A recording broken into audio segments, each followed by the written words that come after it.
In today's tutorial, I'm going to show you how to disable exploit protection on your Windows Defender application that is present on your Windows 11 desktop, laptop, or tablet device. So this should hopefully be a pretty straightforward process here, guys. And without further ado, let's go ahead and jump straight into it. So all you have to do is open up the search menu and you want to type in security. Best result, you're going to back up Windows security. Go ahead and open that up.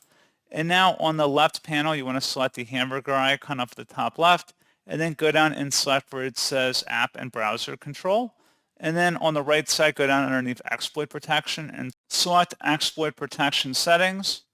And then where it says Data Execution Prevention, go ahead and click the drop down and select Off by default. Select Yes to confirm. And then you would do the same thing for the other options in here as well. You just turn them off.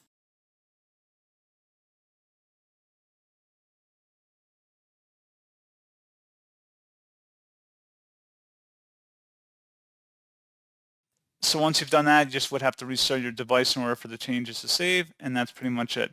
So as always, thank you guys for watching this brief tutorial. Do hope that was able to help you out, and I do look forward to catching you all in the next tutorial. Goodbye.